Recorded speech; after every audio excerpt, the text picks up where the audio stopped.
Hey everyone, this is Pat Mesiti and welcome on the subject of how to say no and why it's so important.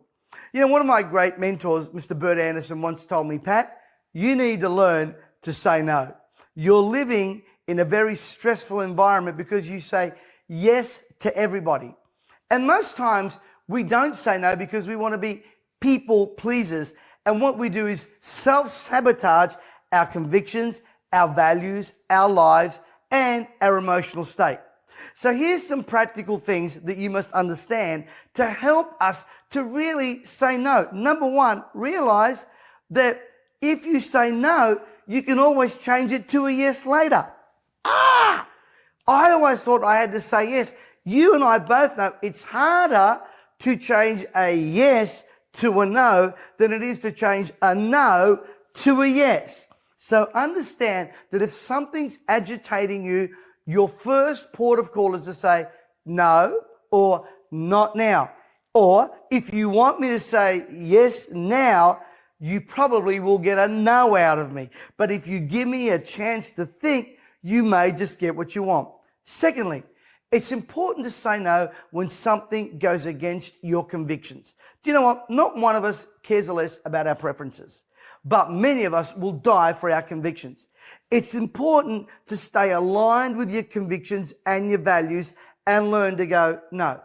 The times when I've come into turmoil in my life, whether a presenter, speaker, father, husband, wife, grandfather, is when I've said yes to something that I was convinced I should have said no to, all because I wanted to be popular. Let me tell you something. Popularity is vain. The first person you need to be popular with and to is yourself. And that means saying no. Life is built oftentimes on no. And no, which is my third point, is not a negative. No can be a safe place. No can be a place where you're aligning with your values. Saying no can be something that keeps you more healthy. Saying no can mean something that stops you from putting on weight. Learning to say no will add so many benefits to you. Now, that doesn't mean you run around going, no, no, no, no, no, no, no, no, no. You see, if you say no to certain things, you can say yes to other things. If your life's so busy because you've said yes to everything, you've got no time for anything else. Now, without confusing you, when you and I decide to get married, we say yes to here and we say no to here. It's refusing and choosing. That's all no is. It's a refusing and a choosing. I refuse that and I choose this. And if we can take a positive spin on that word no, it can bring so much more freedom to our lives. You know, for many years I worked in drug rehabilitation.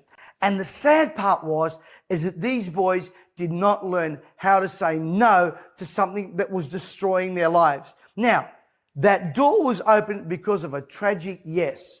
Now, that yes led them to a life of a downward spiral. And at some point, they had to learn to say no to drugs. They had to say no to the associations. What is it in your life right now that you need to say no? Is it someone? Is it something? Is it some way that someone speaks to you? Well, I don't like the way they talk to me. So why do you let them? Why do you keep saying yes to that verbiage that comes out of their mouth?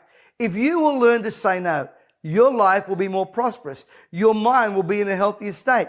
Your spirit will be more freer. You'll be able to say yes to many of the things that right now are probably avoiding you or escaping you because your life's become too busy.